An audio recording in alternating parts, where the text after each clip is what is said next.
I'm thrilled to welcome to this presentation Heather Braum, who is the Digital and Technical Services Librarian and many other things. She wears many hats and does many great things at the Northeast Library Kansas System.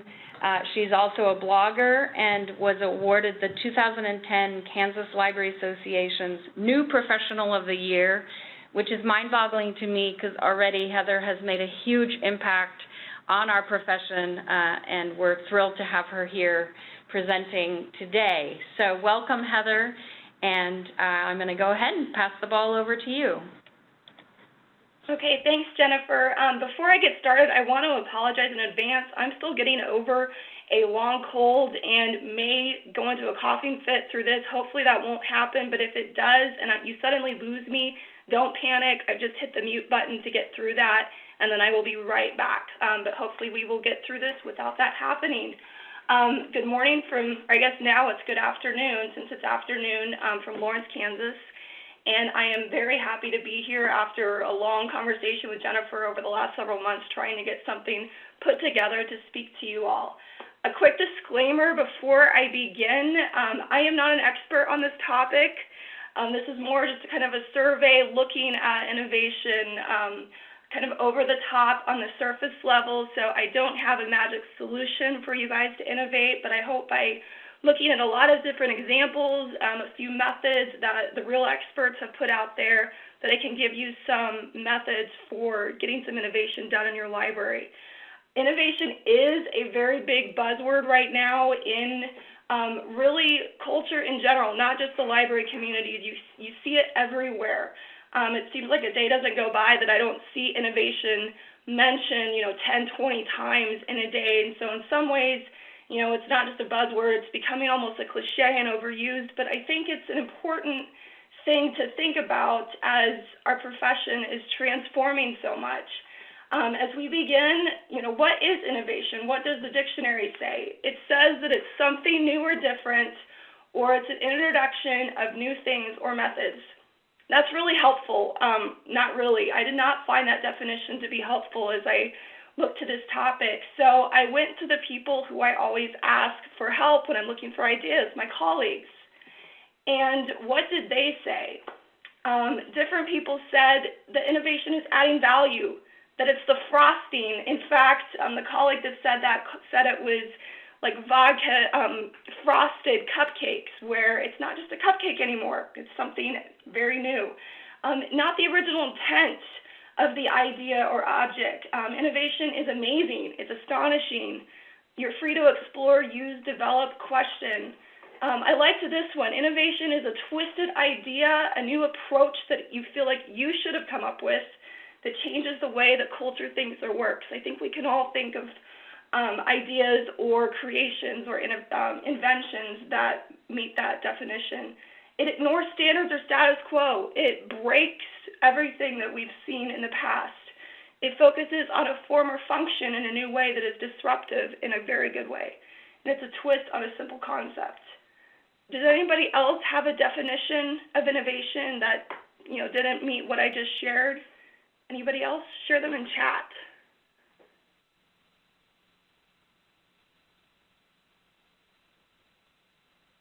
Okay, I'm going to keep on talking while you guys share those ideas. I hope somebody else has another definition of innovation that's not shared. I hope you see that through all those different definitions, there's lots of different ways that you can define innovation. There's not a secret formula for how it happens or what it is. It's a lot of different ways of looking at things in new ways and other things. Who can innovate? That's a question I hear a lot. Innovative libraries are only those big libraries, or they have a lot of funding or staff. Innovation can happen at any type of library, from the smallest to the largest.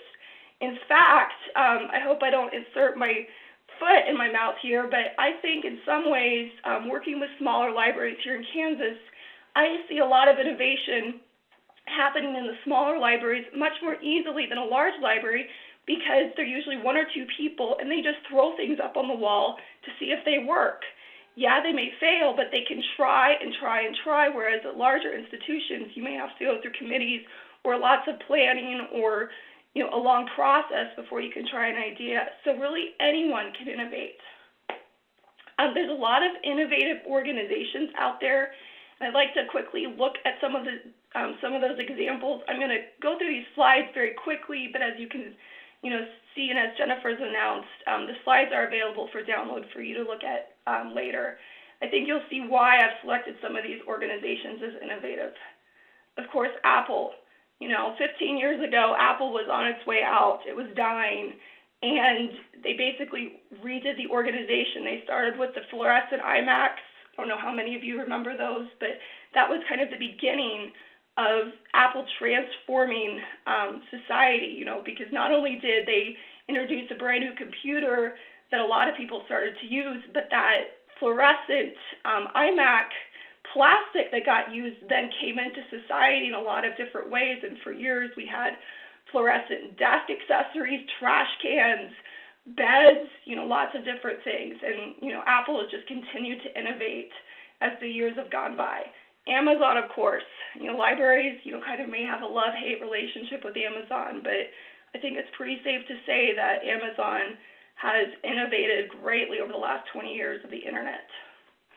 Xerox used to be considered just a copy machine company, but as we go digital, copy machines may not be needed as much, and Xerox has transformed their organization to be much more than copy machines. There's been a lot written about their innovation experiences out there, and I believe one of the resources that's on the archive page links to a story about the Xerox innovation story. Zappos, of course. Yes, they're about shoes, but they're much, much more. And the culture of the organization of the Zappos company is always pointed to as a different way to work and a different way to organize information. So I encourage you to check them out. Google, I don't think I need to say anything more about them. NASA and the Jet Propulsion Laboratory, maybe they haven't innovated. NASA hasn't been that innovative over the last few years. They seem to be trying to figure out what's next for them, although the Mars Curiosity rover is a pretty exciting project. But, when they went to the moon in the late 60s, it's hard to get much more innovative than that. Mars, I guess, is next. The Cheeseburger Network, we got to have our funny cat pictures. The Mozilla Foundation, what would we do without Firefox or Thunderbird or some of the other products that they create? They are very much, their code is back, out to the community. They are very much a proponent of open source.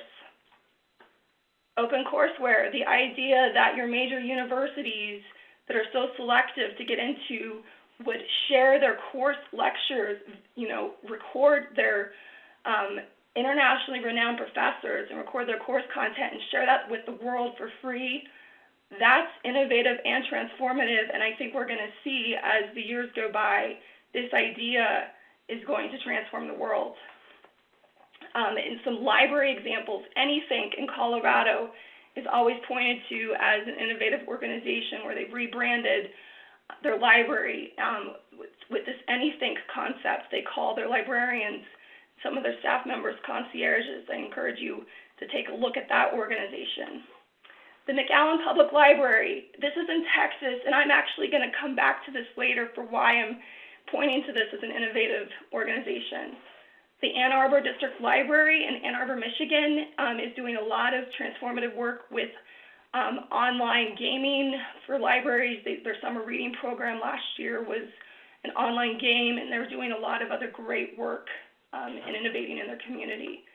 The New York Public Library Labs project, they're doing a lot of different, again, digitization projects around the New York community, and one of the coolest is this What's on the Menu project, where they're digitizing and transcribing menus from restaurants over, the years of New York City's existence, so people can, go back through the years and find different menus and see the history of New York City and the transforming nature there.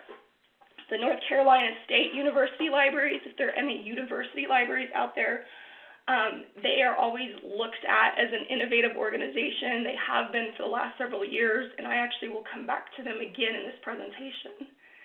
And the Kinsley Public Library in Kansas is actually a very rural library in a very small town, and they are doing a lot of digitization projects themselves. They're winning a lot of grants to record their community's history. They have a carousel project. The one you see up on the screen is a tractorcade to D.C. when the Edwards County farmers rode their tractors to Washington, D.C. in the late 70s to protest. They've also done a project with the Civil War, and a lot of other great things are going on at that library. Are there other innovative organizations? I know things have been flying by in chat, and I'm curious to see if there are others out there that haven't been mentioned already. Give you guys a minute. Evernote. I love Evernote. Definitely. Overdrive. WebJunction. I would definitely agree with that, Tara. WebJunction is an innovative organization, and libraries, I think, would be lost without them. They do a great job for us. InnoCentive. I'm not familiar with that, Deborah, but I'll have to take a look at it. E-readers, yes, definitely. The Seed Library, yes. Radio station, that's really cool. Yeah, library systems that innovate open source, definitely. My organization is also one of those, Jill. These are great ideas being shared in chat. I'm going to go ahead and move on, but keep sharing. Innovative ideas. The internet. The idea that it was for everyone, that it was open, that it was free, that there was no one power that governed it. You know, Tim Berners-Lee tweeted this during the Olympics when he appeared live on stage, and I think this captures the spirit of the internet and the innovation that it was. It was for everyone. Free public library. You know, that's an innovative idea, that you can walk into a building, have a card, and check out books there. Yes, your taxes pay for it, but, you know, you still can get a card. And, you know, I love this picture of Jessamine West because she collects, as she travels the country talking to libraries, she tries to get a library card there and collects them. Photography and perspective. You know, when photography came out that we could actually capture a still image of a person and look at it later, that was an innovation. But then when you get into perspective, I love this picture because it's a mural on a wall of a photograph of children reading. And then that's a little girl live in the photo trying to look at the book the kids are reading. And so as you look at perspective, that can change your view of an image or an idea. Think about that way with innovation. Memes. I had to throw this in because when I originally did this presentation, this was around the time of the Olympics and the Mars rover, and shortly after the Hillary texting meme ran the world. You guys can look these up later, but these were two of my favorites from both those memes. The iPod and its headphones. That's been over 10 years, if you can imagine that, where now you walk on any college campus and all you see are these white earbuds. And the kids, you know, ears, that's all that they have. And this idea that you can carry your music library in your pocket, that's innovative. Open source, the open web, open access, open educational resources, you know, all of those, that the idea that information is accessible to everyone, that you share back to the community, that you make your code or your resources or your research, you know, available to anybody regardless of if they could pay for it or not. That's innovative, and I hope it continues. TED, the TED Project, if you're not familiar with that, I highly recommend you take a look. It's TED.com. It's, you know, it stands for Technology, Entertainment, and Design, and its mantra is ideas worth spreading. It's a lot of videos of very smart, innovative people around the globe speaking about their ideas that are changing the world. AIDS and video gamers. I thought this was a really neat idea when I was, you know, putting this presentation together. Believe it was in 2011 or 2012. Maybe someone can correct me if I'm wrong on this, but for years researchers have been trying to decode an enzyme that's related to the AIDS virus, and it was important for AIDS research that they decode this enzyme. And someone created this game called Fold It, and it, I guess, unpacks proteins. And video gamers took this enzyme that researchers have been studying for over a decade, and in 15 days, they decoded this enzyme with a game. And that games can solve some of our world's biggest problems that people have been wrestling over for years, that games can quickly do that in days, what's taken years, struggle to get to. That's innovative, and it'll be very interesting to see where the gaming culture can take us, as we've got kids who have gamed for 20, 30 years, are moving up into society. What, other than the fact that, yes, they spend all this time gaming, that some people see as a waste of time, or, they're ruining their minds, are there skills that this gaming has created that is going to help them change society? It'll be very interesting to see. Pumpkin trash bags. When someone mentioned this to me, I took a step back and went, what? But think about it. You collect leaves, and you have to stick them in these ugly black trash bags, and they sit in your yard so the trash company picks them up. But someone stuck a design on a trash bag, and suddenly you have this cute decoration, so the leaves are picked up. I thought that was pretty neat. The Navajo code talkers from World War II, the military was looking for a way for their secrets to not be passed to the Japanese. And, the codes that they kept using were being broken, so they finally somehow came across, these Navajo code talkers, and the Navajo language was used to, hide the military secrets, and it was never broken. There's a lot of examples on this particular slide. They're just from mass media and entertainment, newspapers, radio, film, jazz, television, the phone, online video games, and social networks. All of them, when they were created, were innovative, brand new ideas that completely transformed how we see music or our entertainment or our communication. Inventions, of course, when these come out, these are always innovative. Pop tabs, I learned this as I presented this the first time, that it used to be, before I was around, the way you open up a pop can was very dangerous because it was very sharp, and until the pop tab came out, it was very hard to open up a pop can. The zipper, how did you, buttons can be sometimes a pain, or not very attractive on clothing, and so the zipper really changed things. Sticky notes, I don't know about you, but my desk is sometimes covered in sticky notes. What would I do without them? Silicon Valley, an entire part of our country that is, that's where all the, internet innovations have come out of, and as different parts of, our country, the United States, and then other countries pop up different technology centers, they're called, that area is Silicon Valley. So that's kind of become synonymous with technology innovation, the term Silicon Valley. The Roomba, I don't know if you guys can see that on the left side of the screen, but the idea that you can have a robot vacuum your house.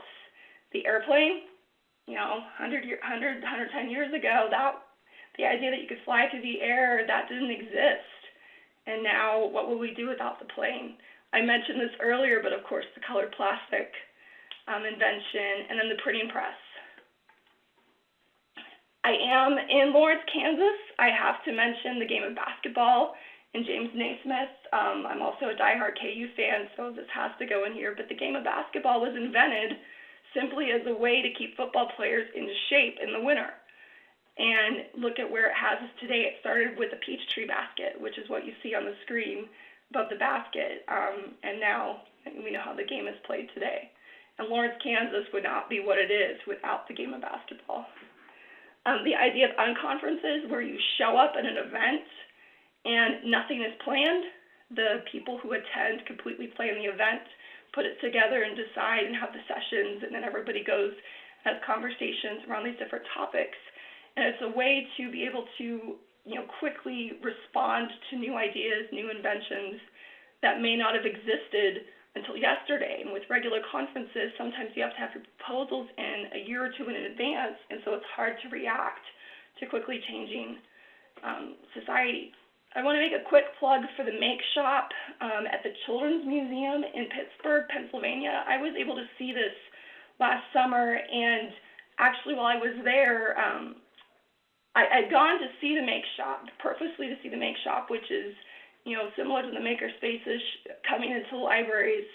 But I also learned a very interesting story that fit perfectly into this presentation. When they decided to put in this make shop at the Children's Museum, the museum began with an exhibit for Fred Rogers. And for those of you that don't know, Fred Rogers was from Pittsburgh, from Latrobe, Pennsylvania, actually, but Pittsburgh was also his home. And so the Children's Museum is very proud of that fact. And so they had this entire exhibit devoted to Fred that people had to walk through as they went to the museum. But they needed space, and so they decided Fred had to go away. But they didn't want to lose, this exhibit, the information that celebrated Fred. So what they did is they took the exhibit apart and put it throughout the museum. And it actually became better because Fred was now throughout the museum and people saw him throughout as you went. So he was all over the museum. And so it was even better than before when the exhibit was all together.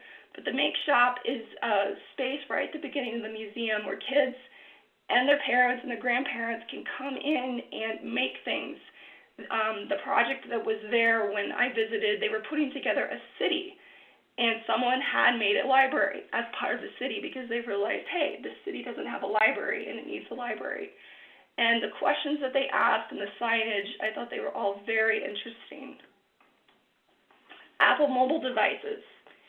Apple's been mentioned before, but I don't think I need to say much more about how innovative those have been in our lives. Community-built parks that are imagined by the kids. It's not just adults creating a park and putting it together, but in many communities across the country, there's a grant process and some different architects that will work with communities to go into the elementary schools, work with the kids to design the park that they want. And the kids will make drawings, and the architects will take all their ideas into consideration. And then the community comes together and builds the park the kids wanted. And the picture on the screen is from Holton, Kansas, which is one of my hometowns that I claim. And the kids put this park together. I know there's parks in Rossville, Kansas, and Onega, Kansas like this, and I'm sure there are other examples in other states of these community-built parks imagined by the kids. And what better way to have a park than if the kids want it? It's their idea. There's a princess castle in this particular park, and a fire engine, and different tubes that the kids can play on, among other things. Innovative examples in libraries, then, what you all really are looking for. Converting the old into the new. What this one is, it's the McAllen Public Library that I mentioned earlier. And what they did is they took an old abandoned Walmart building. Walmart had moved into a bigger facility across town. They moved into this old abandoned Walmart and turned it into a library. It was one floor. It was very long, very large, but they used the entire space of the library, and they've won a lot of major awards for their work there. I also want to make a plug for my own town, Lawrence, Kansas. The library is going through a renovation project, and they just moved into our old Borders building that, of course, has been abandoned and closed since Borders went out of business, and they just opened yesterday in the new space, and they call it Free Borders. It's now become kind of a running joke around town, but again, it's converting the old into new. Tech Central at Cleveland Public Library, this is a space that they created last fall to explore technology. Patrons and community members can come in and explore different parts of technology, and my understanding is this project is going to continue to expand, so it'll be very interesting to watch. An underground library up in Minneapolis, Minnesota. I couldn't find any pictures, actually, of the library, but above where the library is located, there's just this library signage, the picture you see on the screen. And I don't quite know why this happened, but it happened. Makerspace idea, of course. There's been a lot of other webinars done about this topic, and so I really don't want to spend a lot of time on this, but if you haven't heard about makerspaces, it's this idea where libraries are creating temporary or permanent space or even facilities outside their library where people in the community can come in and use different tools, digital and physical, to create things, robotics. 3D printing gets mentioned a lot, but it's much more than 3D printing.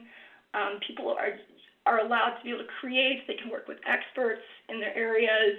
There's a lot of libraries starting to look at this and have these spaces.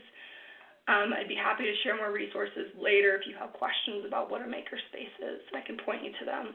Art galleries. A lot of libraries have this, but I like this particular art gallery because this was run by teens in a library in Hiawatha, Kansas a couple years ago. The teens wanted to have an art gallery in a coffee shop, and the library had an advisory teens group, and they let this happen. It was only for a day or two, but still the teens had complete ownership of this. They displayed the artwork that they created. They created coffee. Someone let them borrow an espresso machines, and it happened.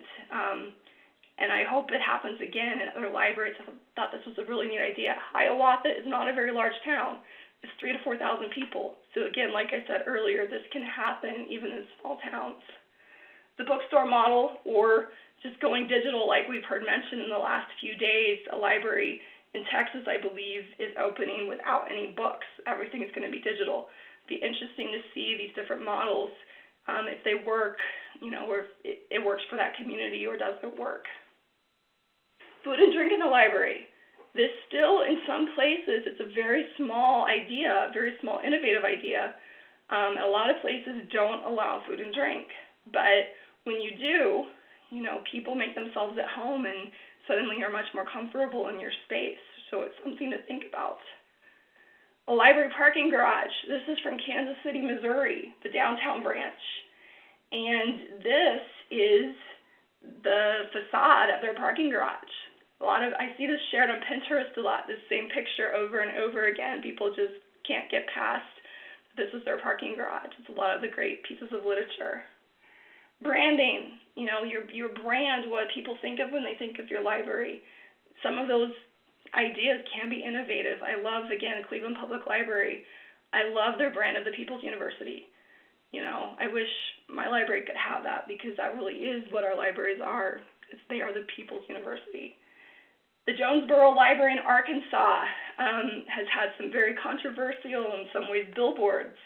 And this one got a lot of flack because apparently some people hadn't read the book still, even though it's been around for a long time. Spoiler alert, Dumbledore's Eyes on page 596. They have some other ones out there that are also pretty facetious and tongue-in-cheek. An orientation scavenger hunt. I mentioned this earlier, but the North Carolina State University Libraries has done a project, and go read up on it, where they turn a lab orientation into a library scavenger hunt using iPod touches and Evernote. And the kids ran around the library taking pictures of different things they had to look for. And basically the results are that usage is significantly up, and the students got a lot out of the orientation, more than they ever had before in the traditional sense. The numbers, I can't remember what they were now, but they were shocking, the great shift. I think they were like the 40s to the 80% success rate with the orientation. So that's a project worth looking at. This was shared in the pre-work. You guys can go watch this earlier, but another example of innovation was let me get the name pulled up here. Just a second. The Study Like a Scholar marketing video for the Brigham Young University Library. Take a look at it. It's pretty neat. It's a spoof on one of the Old Spice commercials that they did in the library. I think I've seen this mentioned in chat a few times already, but I do want to mention the library's incubator project. It's arts, different examples of art and culture in libraries. It is a new website and a Twitter account that is definitely worth following. They are sharing ideas around the globe. It's not just from the United States. I've seen stuff from Ireland, from Scotland, and other countries shared on their blog and their Twitter account. Definitely something worth looking at. The My Kansas Library and the Web Project was developed in 2006 by my organization, the Northeast Kansas Library System, to create library web presences at small libraries that didn't have the technical expertise or the staff time or the staffing to create professionally looking websites. And so they turned to WordPress, hosted WordPress sites, and libraries could create their websites using WordPress. And there's 150 to 200 active Kansas Library websites using the My Kansas Library branding and WordPress web software today. I know Nebraska and Oregon and other states have had similar projects. I know Nebraska uses WordPress, and I'm not sure what Oregon uses, if that project still is in existence. The Koha Integrated Library System software, when it was developed, it's an open source ILS. It was created to deal with the supposed Y2K bug that was coming. They needed a new system that was not going to work in the new millennium, and so they developed in New Zealand the Koha software, and 12, 13 years later, it is around the globe and used by a lot of different libraries across the country. Again, I have to admit, including my own library system. A statewide courier service. A lot of states have this in place now where they are able to transport interlibrary loan materials by ways other than the mail service to get materials to patrons and libraries faster and cheaper, and through buses, through delivery services, through vans, and other things.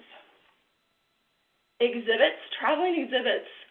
Again, I'm going to talk about Kansas because it is my state and what I'm much more familiar with. The Way We Worked project from the Smithsonian is currently traveling the state to, different host sites are going to be the purple gear. You can see the legend on the map where they're going to actually host the full exhibit. And some of the partner sites are going to have their own localized exhibit for this project, and so they put together information from their own communities for this project. It's a very neat idea for this exhibit to travel, and in some cases, these exhibits are in libraries. Community education programs, where your library's programming is much more than just programs here and there throughout the month. It turns into classes. I know a lot of different libraries are doing this. A lot of people think of computer classes is one example, but there are libraries out there doing semester-long programs and catalogs of classes for looking at native grasses, for learning musical instruments, for learning how maybe to repair equipment, things like that. The Salina Public Library here in Kansas is an example of that. Their class program has been going on for almost a decade, I believe, and has been highly successful. Their classes, the enrollment fills up very quickly when the classes are announced, and I know there are a lot of other libraries doing projects like this. Digital learning labs, they're similar to makerspaces, but your digital learning labs tend to be places where kids in particular, but also adults, can come into a space and record things or create using the Adobe software, which they, in a lot of cases, can't afford on their own because it is so expensive, but they can create movies. They can create podcasts, they can create slideshows, they can learn how to use the radio. In this picture here, this is a picture from the U-Media Lab at the Chicago Public Library. Programming, again, ideas that are innovative. How about having a live wolf at a program? The Baser Community Library here in Kansas had a program like that. They had to host it in the school gymnasium. They had 700 people show up. Again, it's a smaller library. The person had said, wow, they had a real live wolf. I know this took 2 years to get set up. It took a lot of communication, but they finally got this program to go. And the kids were not supposed to try to touch the wolf, but as you can tell, it was very hard for them to not try. Music in the library. Performing, allowing people to come in and perform in your library. A lot of libraries are doing this now. Job help. Especially over the last 5 years, we've become a vital resource in communities. It's a place where people can come to gain new skills, to get work, to create their resumes, to apply for jobs, and other things. Legos at the library. I'm sure this has been going on for a while, but it seems to be getting a lot more attention, along with maker spaces where libraries are having Lego clubs, Lego robotics clubs, Lego robotics competitions, and different things. Kids of all ages, including adults, just come to Legos, and again, the library seems to be a place for them to come. And yeah, I'm seeing a lot of people have been doing Legos for a while, and everybody loves them. There's something therapeutic about sitting down and building anything you want with these blocks, and it's very enjoyable. Language learning, where people can come into your library and learn a language, learn English. Some libraries do offer Mango, an online system for learning languages, or you literally have face-to-face classes of people learning English or another language that they want to learn. Skyping an author, the Skype the Author project, where instead of having an author come in physically and having to pay for them, you just have them Skype in for a few minutes, and they'll do it. A lot of authors will do it for free or for a small amount via this way. A human library, where you put together people with other people interested in learning things, where they check out community members and have conversations or learn how to do something. And then checking out cake pans, bikes, tools, fishing poles, and a lot of other different products the library catalogs and keeps. And finally, this last one, last fall, last summer, there were a lot of burglaries going on in my local community, and the district attorney and the libraries in Douglas County got together and offered light bulbs to community members for free so everybody could keep their lights on to try to stop the burglaries from happening. Are there other innovative ideas? I'm sure they've all been being shared in chat. And as you guys are sharing those, this is a time for questions that have come up that I can answer, Jennifer, if there's any you want to share at this point. Excellent. Thank you so much, Heather. There's been a lot of innovative sharing in on Twitter, as well as loads and loads in chat. So you've got an innovative crowd here for sure. One question that I think would be great to touch on as we move through, there were two comments actually. One is about how do you create a culture of innovation with your staff. We know that some folks are in situations where the organization perhaps doesn't embrace innovation. There was someone on the call as a trustee and said that they've noticed oftentimes that there's a resistance in libraries to innovate. So, and then Beth actually asked if library leadership doesn't put innovation on the agenda, how do those of us on the ground make it happen without being labeled disruptive? So I actually predicted that those questions would come up because I know that that's a reality for many of us. I would say just based on this webinar, make sure they watch the webinar, host a webinar viewing party with your staff and generate some discussion locally, but I know Heather's got some great ideas as well. Yeah, and I'm seeing other great ideas being shared in chat that I'm really glad are being shared. I'm actually going to come back to those questions because I want to go through what I have to say through the rest of this presentation, because I think it gets at the heart of some of these questions, but then I'll come back to them at the very end, if that's okay. Absolutely, and I already see people sharing their suggestions, so please continue to post to chat. And like I said, this is a great brainstorm. We'll be gleaning from this, and if you have other resources and links to share, keep posting those as well. Okay. I'm going to go ahead and move forward then, Jennifer, and keep going.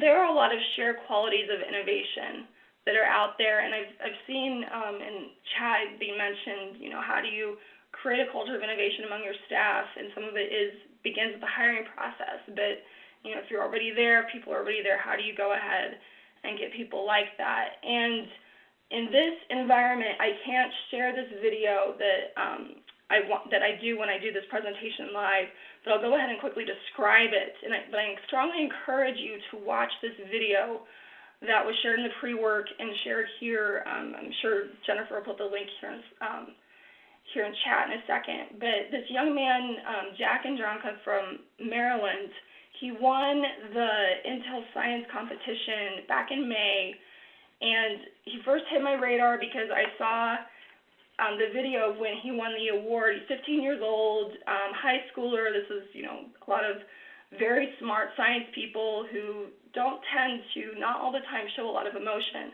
When he won, his face just lit up, and he ran down the aisle and got up on stage and was jumping up and down like a 5-year-old, like a little kid, not this 15-year-old who had won a prestigious award, bowing down to the presenter. And so I dug a little bit further, and I came across a TED Talk that he gave, and that's what this video is, of him describing the project that helped him win this award. What he did, he's 15 years old again. You know, you look at him and you think he's 12. He, had family members, a friend or somebody who passed away from pancreatic cancer, which when that cancer is caught, it's usually too late. There's, a very low chance of you surviving that cancer. But if it's caught early, the chance of survival dramatically increases.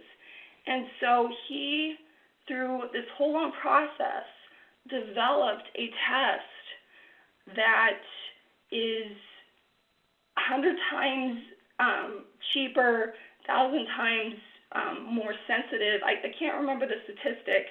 I'm honestly making them up, but the numbers were astronomical on how much more sensitive, cheaper, faster, better this test was to detect pancreatic cancer, and it was dead on every time. He developed this with a researcher at Johns Hopkins University, but you talked about how it took him 200 people. He sent out letter after letter after letter to researchers trying to find somebody's lab that he could work in.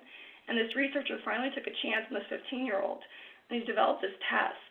Well, this test has turned out to be not just transformative for pancreatic cancer detection, but it has significance for other cancer detections, for chemotherapy, success rates, and a lot of other different medical implications.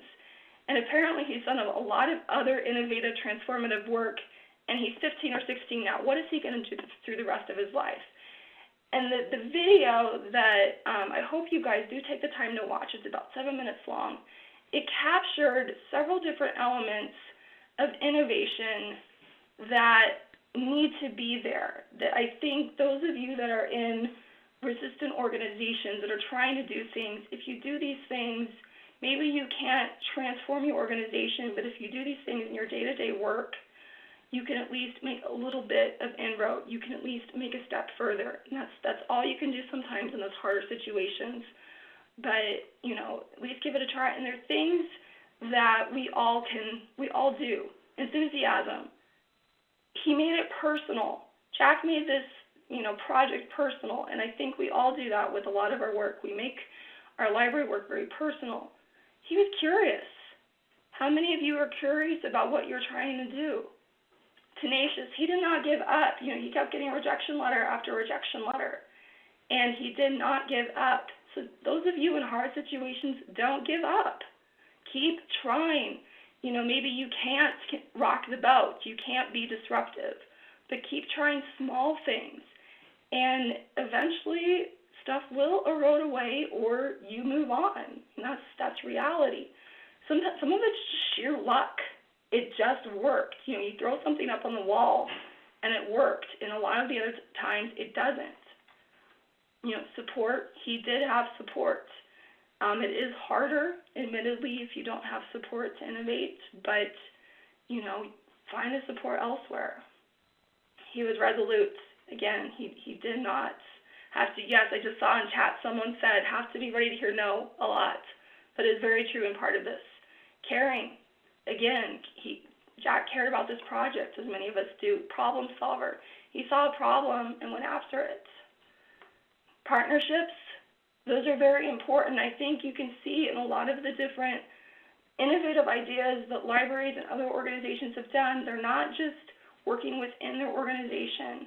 They are going to the outside, bringing other people in, making partners with other community members, other organizations to make things happen, and also collaboration. And also, failure is not the end. When you get no, don't give up. It was Jimmy Valvano who said, never give up. Never, ever, ever give up. And I'll just stop right there. And another video that I didn't share, but it is a thought that we could probably share this resource. You want inspiration for never giving up, go watch the Jimmy Valvano ESPY Award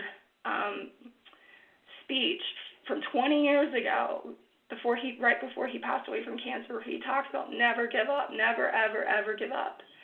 And it's definitely something worth looking at. But, a quote that's always shared is this one on the screen by Thomas Edison. I have not failed. I've just found 10,000 ways that didn't work. And then he created the light bulb. So just always keep that in mind with innovation. You are going to fail. It's not the end. You're going to learn through your failure. Do not be afraid to fail, because I think a lot of people can attest they learn more through their failures than they do through their success. And that is an important part of the innovation process. So how do you begin to innovate? Some of the ideas I'm going to share are just some different methods that are out there for innovating. There are a lot of others out there. There's a lot of books out there that have been written on this topic, other speakers, but these are just some ones I wanted to share. One is called The 5 Whys. I have to credit my colleague Diana Weaver from Baylor Community Library for making me aware of this idea. It's a story from the Jefferson Memorial Library. Not Jefferson Memorial Library, sorry, the Jefferson Memorial in Washington, D.C. They had a problem where there were a lot of birds pooping all over the memorial, and it was becoming a problem. It was affecting tourists, and it was becoming very annoying, and regardless of what they did, they could not get rid of these birds. And so what they did is they named the problem the birds pooping. And they asked, why are they pooping? And as they went back, they started realizing that somehow these birds were pooping because there was a prevalence of a certain breed of spider that these particular birds fed on. These spiders, they asked why again. These spiders came out because there was this particular bug that came out and mated when the lights were turned on at a certain hour of the evening. That was the only time they mated, and because the lights were being turned on at a particular hour, that's when they mated. I'm not making this up, believe me. So they kept asking why. They got an answer. They kept asking why about that, and they repeated it basically five times. That's what this method is. So what the Jefferson Memorial staff did was they turned the lights on at a different hour. The bugs went away, the spiders went away, and the birds stopped. Done. They could have tried to trap the birds, poison the spiders, and they probably never would have gotten rid of it. Simply by turning the lights on at a different hour, they got rid of the problem. But they wouldn't have gotten to that answer if they had not continued to ask why. And so part of the innovation process is, as you're creating a project, as you're trying to solve a problem, you have to continue to ask why. And why that? Why is this happening? Well, then why is that happening? And you'll come back at, hopefully an answer that you never would have come up with if you hadn't used that method. Another idea is thinking like a startup. This comes from Brian Matthews from Virginia. I believe it's Virginia Tech. And he says, one way of innovating, this is an older idea of his, but I think it's still relevant. One way to innovate is you think like a startup. You have disruptive ideas. Another thing is, you can read these points on the slide, but innovation is messy. We've already talked about that. There is failure, at different levels. You have to be conditioned for constant change. Everything does always change with innovation. Culture, as we've talked about, as some of you have mentioned, it is an important part of this process. In order to really push an organization forward, there has to be buy-in at all levels, and that is hard to get at. And I really wish I had an answer for that. I think others have tried to answer that in chat. I don't have an easy button for changing your culture. I think there's other people out there who have spoken to that, who have tried, but ultimately all you can do yourself is try each day, and sometimes you have to move on from that organization. That's all you really can do. I did like the we don't ask big enough questions idea from Brian's work. I think asking those questions, why is this happening? Why do we do this? Why do we have this program? Why do we have this service? Because sometimes innovation is removing something from an organization, and those can be tough questions, tough things to do. ask yourself, what business are you in? You know, what is it that we do? And along those lines, I just read this yesterday from Wired Magazine. It's the February issue. They have an article in there about big, crazy ideas on the horizon from Larry Page at Google. And he said, if you're not doing something crazy, you're doing the wrong things. And so it's, you know, what business are we in? Libraries are in the service business, the idea business, the learning business, community growth business. I think there's a lot of different ways we can answer that question. And with time, I'm going to keep going, but I know you guys have been sharing ideas in chat. Where do you get ideas to innovate from? Who can you talk to? Who can you learn from? Your colleagues. Your colleagues are always the greatest sources of ideas for innovation. Other librarians, so paying attention to listservs, to online social media networks, to journal articles, to conferences. You know, get ideas from other librarians across the globe, other professions. Sometimes the greatest ideas come from not the library profession, but from other professions. Your community, of course, you know, what does your community want to do? What do they need to do to move forward, to grow? Mentioned this already, but TED, Brian Matthews' work, his blog is a really good one to follow for looking at innovation. There's the Heart of Innovation blog. Libraries Incubator, again, they've got a lot of really cool ideas that get mentioned on there. Grants, you know, funding is always a question that comes up with innovation. Well, I have this great idea, but I have no money to do it. Look to grants as a way to do that. Librarians can change the world. This was shared at the R-Square conference last fall, and I thought it was a great idea. You are not just an employee, volunteer, board member. You don't merely catalog books, organize periodicals, and manage resources. You are the gateway into the mind of the idea people who come to our facilities to find or fuel a spark. You're part wizard, part genius, part explorer. It is your calling to trespass into the unknown and come back with a concrete piece someone can hold on to, turn over, and use to fuel their mind and soul. Something to think about. And then finally, this last video you guys can watch later. It actually is about entrepreneurs, but if you replace the word entrepreneurs, you know, with librarians, I think you'll get hopefully a hopeful message as you continue your work this year. And Buffy Hamilton and Helene Blowers are the two that shared that idea with me for looking at the video in that way. There's a lot of reading resources out there that were shared on the blog, but as we come to the end, the radioactive cat took over. I have to have my token cat picture in this video, and yes, that's the same cat. So anyway, we're here at the end. Feel free to contact me these different ways. And Jennifer, are there any other questions as we wrap up? Thank you so much, Heather. There were questions that folks are asking of each other, certainly. I think, again, the folks that probably are still struggling are those that are trying to bring others on board. So I would encourage people, if you are encountering barriers to, you know, things like having a Pinterest page or a YouTube channel, to find the examples of these innovative libraries that are using these tools and present those in the way that you hope to use them. And, you know, being able to see the impact that some of these innovative ideas are having on the community, on the patrons themselves, I think are a really great approach.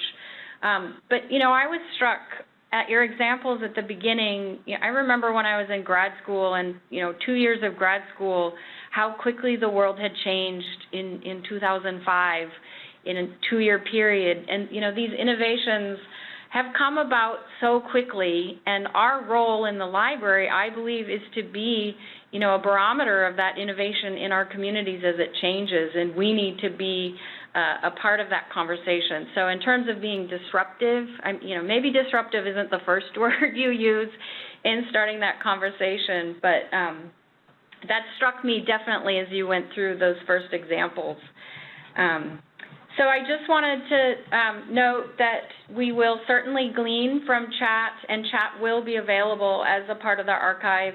If folks have other additional questions, feel free to post those now. We will be wrapping up at the top of the hour, but the archive page itself has a comments field, so if you think of things perhaps at the end of the day or as you move some of these ideas into your work, know that that conversation can continue. And again, thank you to the folks that were providing some substantive tweets as well. I just love that Twitter can be a place for that conversation to continue as well.